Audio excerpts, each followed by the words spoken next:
উনি যখন সিঁড়িতে নামেন তখন মেয়েটা ওই সিঁড়িতে অপেক্ষা করে। আগের যে ওয়াইফ আছে তার কাছেও টেলিফোন করেছি, এ কইছে তোর কি ওর স্বামী, এটা তো আমার স্বামী। ইদানিং ফেসবুকে কিংবা বিভিন্ন সামাজিক যোগাযোগ মাধ্যমে সাতিপুর ইউনিয়নের ঐতিহ্যবাহী মতসির আলী উচ্চ বিদ্যালয় এন্ড কলেজের নামে এবং আমাকে নিয়ে বিভিন্ন অভিযোগ তোলা হচ্ছে এবং প্রতিষ্ঠানের সুনাম নষ্ট করার চেষ্টা চলছে। অনেকে হয়তো বিষয়টি না জেনে বা না বুঝে বিভ্রান্তিকর তথ্য বা মন্তব্য করতেছেন। সঠিক তথ্য ও সত্য ঘটনা জানানোর জন্য আজকের এই সংবাদ সম্মেলন। এই সংবাদ সম্মেলন আমি আপনাদেরকে অবহিত করতে চাচ্ছি যে বিষয়টা হলো, প্রতিষ্ঠানে কর্মরত একজন শিক্ষক এবং একজন প্রাক্তন ছাত্রীর ব্যক্তিগত বিষয় সম্পর্কে সুস্পষ্ট বক্তব্য। সম্মানিত এলাকাবাসী, অভিভাবকবৃন্দ এবং সংশ্লিষ্ট ব্যক্তিবর্গ, আসসালামু আলাইকুম। সম্প্রতি সামাজিক যোগাযোগ মাধ্যমে আমাদের বিদ্যালয়ের একজন শিক্ষক এবং একজন প্রাক্তন ছাত্রীকে কেন্দ্র করে এলাকায় যে আলোচনা ও উদ্যোগের সৃষ্টি হয়েছে, তার প্রেক্ষাপটে বিদ্যালয়ের অবস্থান পরিষ্কার করা আমাদের নৈতিক দায়িত্ব। প্রথমে স্পষ্ট করতে চাই যে আলোচিত মেয়েটি বর্তমানে আমাদের বিদ্যালয়ের ছাত্রী নয়। সে অন্য প্রতিষ্ঠানে অনার্স প্রথম বর্ষে লেখাপড়া করতেছে। তার বয়স আনুমানিক 21 থেকে 22 বছর, যা আইনগত তার নিজস্ব সিদ্ধান্ত নেওয়ার পূর্ণ বয়স্ক অধিকার নিশ্চিত করে। 2024 সালে সংশ্লিষ্ট শিক্ষকের বিরুদ্ধে ছাত্রছাত্রীদের অভিযোগের প্রেক্ষিতে কলেজের গভর্নিং বডি এবং সকল শিক্ষকের উপস্থিতিতে এক জরুরি সভা অনুষ্ঠিত হয়। তখন প্রতিষ্ঠান কর্তৃপক্ষ বিষয়টি গুরুত্বের সাথে নিয়েছিলেন এবং যথাযথ আইনগত ব্যবস্থা নিতে চেয়েছিলেন, কিন্তু সেই সময়ে মেয়েটির পরিবার স্পষ্টভাবে জানিয়ে দেন যে তাদের কোনো অভিযোগ নেই এবং ওই শিক্ষকের সাথে তাদের কোনো সম্পর্ক নেই, বরং পরিবারের পক্ষ থেকে প্রতিষ্ঠানকে জানানো হয়েছিল যে আমরা যেন ব্যক্তিগত বিষয় নিয়ে হস্তক্ষেপ না করি। যথাযথ অভিযোগ ও প্রমাণ না থাকায় সেই সময়ে প্রতিষ্ঠানের পক্ষ থেকে শাস্তিমূলক ব্যবস্থা নেওয়া সম্ভব হয়নি এবং সংশ্লিষ্ট শিক্ষক জানিয়েছিল যে তিনি এর সাথে জড়িত নন। তিনি আরো বলেছিলেন যে ভবিষ্যতে যদি তিনি এমন কোনো ঘটনা ঘটান তবে তার বিরুদ্ধে আইনানুগভাবে যে কোনো যথাযথ ব্যবস্থা গ্রহণ করা যাবে, যা তিনি মেনে নেবেন। আমরা ইতিমধ্যে আমাদের বিষয়টি ঊর্ধ্ব কর্তৃপক্ষের নিকট অবহিত করেছি। ঊর্ধ্ব কর্তৃপক্ষ তদন্ত সাপেক্ষে যে আইনগত নির্দেশনা বা সিদ্ধান্ত প্রদান করবেন আমরা তা যথাযথভাবে মেনে চলব। বিদ্যালয় একটি পবিত্র স্থান। কোনো ঘটনা তদন্ত সাপেক্ষে শুরু হওয়ার আগেই ব্যক্তিগত বিষয়ে প্রতিষ্ঠানের উপর দায় চাপানো কাম্য নয়। আমরা ঘটনার সত্যতা ও আইনি প্রক্রিয়ার ফলাফলের অপেক্ষায় আছি। শান্ত থেকে পরিস্থিতি সুরা হওয়ার জন্য আমরা এলাকাবাসীর ধৈর্য এবং সহযোগিতা কামনা করছি। বিদ্যালয়ের শৃঙ্খলা রক্ষা, শিক্ষার্থীর নিরাপত্তা বিধানে এবং আইনি প্রক্রিয়া অনুসরণ করতে আমরা বদ্ধপরিকর। আমি কিন্তু একটা তদন্ত কমিটি গঠন করছি 30 শিক্ষককে দিয়ে, মাহমুদা ম্যাডাম, বিপ্লব দত্ত এবং ফাতেহা ফেরদৌস। তাদেরকে বললাম, দেখেন ছাত্ররা কিছু অভিযোগ আনছে, সত্যই তো আর মিথ্যা হতে পারে, এরপরে আপনারা এটা একটু কাটাকাটি করে দেখেন এটা সত্য মিথ্যা।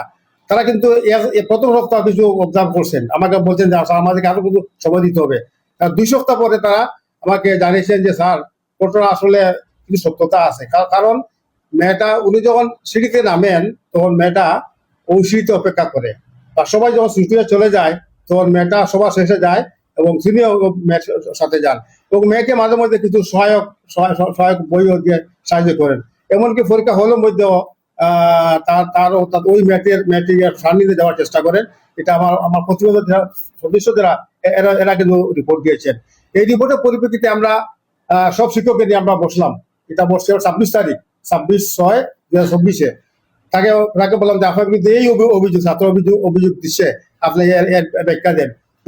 উনি বললেন যে এই ব্যাপারে আপনারা নিশ্চিত থাকতে পারেন যে এটার সাথে আমি ঘটনার কোনো আমার জড়িত নাই বা সংশ্লিষ্টতা নেই। এবং আমি অন্য 10 জন ছেলে মেয়েকে যেভাবে দেখি ওই মেয়েটাকে আমি সেইভাবে দেখি। এবং এইটা শোনার পর মেয়ের মা যখন এটা শুনলেন, মা ছেড়ে পরের দিন 27 তারিখ স্কুলে আসলেন। স্কুলে এসে আমার সকল শিক্ষককে অভিযোগ করলেন যে আপনারা আমাকে না জানিয়ে আমার মেয়ের বিরুদ্ধে যে চরিত্র নিয়ে বা মেয়েকে নিয়ে এই ধরনের মিটিং করলেন, আমি তো আপনাদের বিরুদ্ধে আইনের ব্যবস্থা গ্রহণ করবো, যেহেতু আমার মেয়েটা এটার সাথে জড়িত নাই। বা তার কোনো সংশ্লিষ্টতা নেই। আমার এই নিষ্পাপ মেয়েকে নিয়ে আপনারা বলতে আমার মান সম্মান হানি হইতেছে বা হানি হবে, কাজে আমি হয়তো আইনের আশ্রয় নিতে পারি, এই কথা বলে। এবং আমার বড় ম্যাডাম মাহমুদা সুলতানা, উনি খুব মানে কঠোর ভাষায় সমালোচনা করে উনি চলে গেছেন। উনি যখন এটা বলছে, মেয়ের মা যখন দায় স্বীকার করতে যে তার কোনো সংশ্লিষ্টতা নেই, কোনো অভিযোগ নেই, এরপরে শিক্ষকের কিছু গতিবিধি, কিছু বডি ল্যাঙ্গুয়েজ, কিছু আচরণ, এটা অনুমান করে আমার তদন্ত কমিটির রিপোর্টের পরিপ্রেক্ষিতে আমরা আবার 29 তারিখ মিটিং করি। এই 29 তারিখ গভর্নিং বডি সদস্য আমাদের সলিমুল্লাহ ফটিক সাহেবের সভাপতিত্বে এবং সকল শিক্ষক নিয়ে আমরা এখানে মিটিং করি 1.5 ঘন্টার সময়। ওনাকে বিভিন্ন ধরনের অভিযোগ আসার পর উনি এক সময় দায় স্বীকার করলেন যে হ্যাঁ, আমি সামান্য আমার দোষ স্বীকার আছে, তো আমি এটা ক্ষমা প্রার্থনা করি। তবে আমি আপনাদের লিখিত এই অঙ্গীকারনামা রয়েছে, এই অঙ্গীকারনামা উনার রয়েছে। উনি এখানে অঙ্গীকারনামা দিয়েছে, যদি উনার দ্বারা স্কুলের ওই মেয়ে বা বিদ্যালয়ের কোনো কুনাম পূর্ণ হয়, তাহলে তিনি সম্পূর্ণ দায়ী থাকিবেন এবং স্বেচ্ছায় এখান থেকে তিনি পদত্যাগ করবেন বলে তিনি বলেছেন। এবং সেখানে উনার স্বাক্ষর রয়েছে, উনার স্বাক্ষর সহ স্বাক্ষর দিয়েছেন 18/7/2024 তারিখে। ছাত্র যারা একটা গুনাগুজা করছেন যে স্যার এখানে যাই, এইরকম এই মেয়েটার এমলাই হয়েছে, আমরা ততবার আমরা লগে লগে আর্জেন্ট একটা মিটিং আমরা ডাকিয়া আমি সভাপতি হইয়া মাধ্যমে গিয়া আর সব আমরা শিক্ষক শিক্ষিকা বা আমরা যারা আপনার প্রথম যে আপনার ম্যানেজিং কমিটির যারা আসলা সদস্য হল, সব মিলিয়া বইয়া আমরা একটা মিটিং দেখা করে আমরা এটার একটা তদন্ত লইয়া দেখছি যে ঠিক আছে, এখানেও যাই স্যার, এখানেও যাই নিয়ে করেন। এরপরে আমরা তার উপরে একটা তদন্ত যে আপনি কেন চাকরি করতে পারতেন, আপনি এখানে চাকরি করতে পারতেন, আপনি কিলা যাইবা আপনার গাইডগুড বান দিয়া আপনি সাদা স্টাম্প দস্তখত দিয়ে যাওয়া লাগবো। আর বাদে দেখাইছে বিচারা খান্দা গুটি খান্দের। এর পর্যন্ত তার দিকে আমরা তদন্ত করলাম, করে দেখি তার বউ বাচ্চা সব আছে। এখন এর মাঝে আরো ইয়ে আচ্ছা তাও কান্দাকাটি করে বলে যদি খসম করে যাত্রার যে পরিমাণ খসম করছে তা খোয়ার মতো নাই। চৌধুরী পর্যন্ত দয়াশীল হইয়া এর সারে কইছেন কথা, যদি এ তাকে তাইলে করণীয় কিটা করা যায়। আমরা কইছি এর যদি তাকিয়া থাকতো আর আপনার হয় ইনো একটা স্টাম্পের উপরে দস্তখত দিতে হইব, দস্তখত দিয়া ওখানে ইয়ে করে রাখতে হইব, দায় বন্ধ দিয়া যে নিজে লেখাইব, লেখিয়া একটা নিজের হাতে দস্তখত দিয়ে দিতে হইব। যদি আর তার উপরে এই মেয়ে নাই, অন্য কোনো মেয়ে, একজন স্যার, একজন শিক্ষক, এই স্কুলে যে আমরা যে বাচ্চাগুলা দেই এর আর বাফর সমতুল্য, বাফর সমতুল্য। এই যদি অন্য ছাত্র ছাত্রীর লোকের যদি খারাপ ব্যবহার করে, সে জীবনে এখানে থাকতে পারতো না। এরপরে আর যদি কোনো নমুনা তোমার কোনো ত্রুটি আর ভাই আমরা তুমি আর কোনো বিল্ডিং নাই কিলানা তুমি যাইবা, এখান তুমি জানো। এরপরেও আমরা আর একটা জিনিস কইছিলাম, কারণ হেরস্টারও মনে আসেনি, আমরা কইছিলাম তোমার বউ বাচ্চা আছে, আমরা বাসা চাইয়া দিব, তোমার অসুবিধা নাই, তোমার বউ বাচ্চা এখানে আনো, তোমার বউ বাচ্চা যদি এখানে আনো, তুমি বাসা দিয়া থাকো, তাহলে তুমি বেচেলার না থাকিয়া তুমি তোমার ফ্যামিলি আছে যখন তুমি এর আনো, আমি এইখানেও থাকো, থাকিয়া যদি মনে হচ্ছে তুমি কত রাত খানো আসো বা কিরকম চলরায়, আর তুমি কেন ইয়েছো, তুমি যদি প্রাইভেট পড়ানি যাও কোনো কেন, যে তোমার এই মহিলা ইয়েব। এরপরে আমরা সরাসরি মহিলার কাছে টেলিফোন করছি, তার আগের যে ওয়াইফ আছে তার কাছেও টেলিফোন করছি। এ কইছে আমার কাছে এই মেয়েটায় আমার কাছে টেলিফোন করছে, কইছে এইটা ইও নাই, তোর কি ওর স্বামী, এটা তো আমার স্বামী। একটা এই মেয়েটা হয়েছে। তো আমরা তদন্ত ফলাইছি এই মেয়ের উপরে ফালানির পরে শেষ পর্যন্ত দেখা যায় মেয়ের মা ইয়া, এই মেয়ে তো আমরা স্কুল থাকি প্রায় মনে হয় 24 হয়ে গেছে কি এই সময় না, এত মহিলা কলেজ তাই লেখাপড়া করে, কিন্তু স্যার ইনো 5 যায়নি না, তারা দাওয়াত দিয়ে নেই, কারণ ব্যবহার তো আমরা কমিটিতে কেউ বাড়ি যাওয়ার মতো কোনো ইয়ে নাই। এটা তো আপনারা নিজেও জানো, এটা তো কেউ অত দায়িত্ব কেউ নিতে পারতো না। যেহেতু আমরা একটারে আনছি, আনি একটা তারা ইয়ে করছি, এই যে মাহমুদা ম্যাডামের উপরে শেষ পর্যন্ত তার মা গরম হয়ে গেছে কি, এই মেয়েটার মা গরম হয়েছে, ইয়া কইছে যে আমার মেয়েরা লেখাপড়া করিলে আর বালা একটা ইয়ে করে, এর কারণে তোমার সহ্য হল না। তো আমরা কইছি যে আপনি বাদ দিলে পাবো হয়েছে, তারা একটা তার মনে হয় একটা তোমরা স্কুলের ভিতরে একটা বাইরে একটা মনে হয় এটা ইয়ে করে।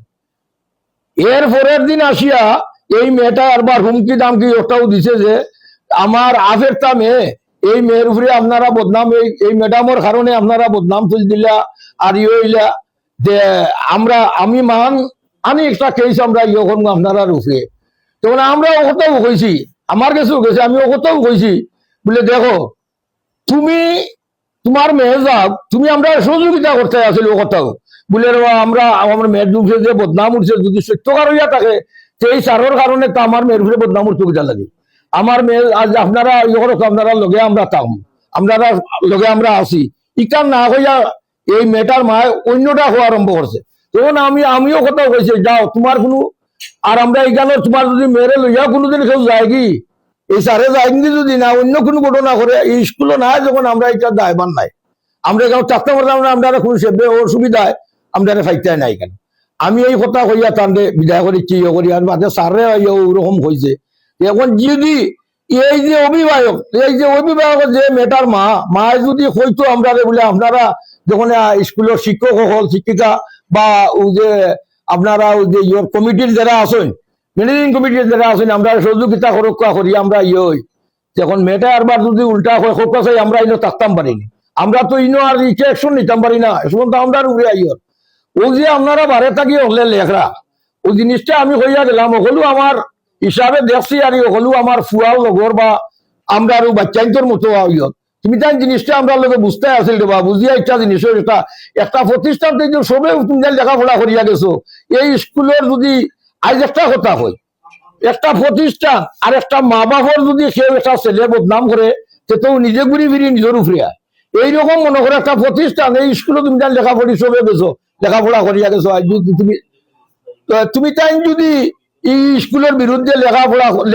লেখো আর কথাবার্তা হো ঘুরি ফিরি ধরে বাবা হল ও তোমার তাদের উপরে লেখা পড়বো তুমি যেন জিনিসটারে গভীর ভাবে যাচাই করিয়া দেখো এই জিনিসও যে আমরা ওই যে যেগুলা সারে কইলাম আমি কইলাম আমরা এগুলা যদি আমরা আর কোনো ভূমিকা নেওয়ার তো কিছু নাই। এখন আরবার আজ 6 বছর পরে 6 বছর আজ বা ওই যার মনে হয় 1 বছরের উপরে 2 বছর হয়ে যায় 2 বছর পরে ও ঘটনাটা ঘটাইলো আরবার যায় আরো আমরা খানো আইছে কিন্তু আমরা এটা মাত্রা কারণ না কারণ কলেজ তাই গেছে কুলেউড়া তাই গেছে মহিলা কলেজ তাই গেছে আমরা ইনো কিতাব দায়বার কিছু তো নাই আপনার আর বিচারে হয়নি আমরা এটা দায়বার আমরা তো বুঝিয়ার নাই কিছু আর বেশ না হইয়া আমি আমার বক্তব্য ওখানেও শেষ করিলে আর আল্লাহ হাফিজ। আর এই যে জিনিসটা হইলো এই যে প্রতিষ্ঠানের বিরুদ্ধে বাবা হল আমি অনুরোধ করি হইয়ার ইটার বিরুদ্ধে তুমি লেখিও না মাতিও না কারণ বুঝিয়া মাতিও রে বা বুঝার কারণ আমরা আছি আমরাও তোমার চাষা বাতি যা বাপ হল আছি আমরা যদি হয় তুমি জানি আমরা ডাইরেক্ট এক কথা হইয়া আমরা যদি ভুল থাকে তুমি জানি আমরা ভুল ধরিয়া আমরা তুমি জানি বুঝাইও আমরা প্রধানকে বুঝাইয়া দিব।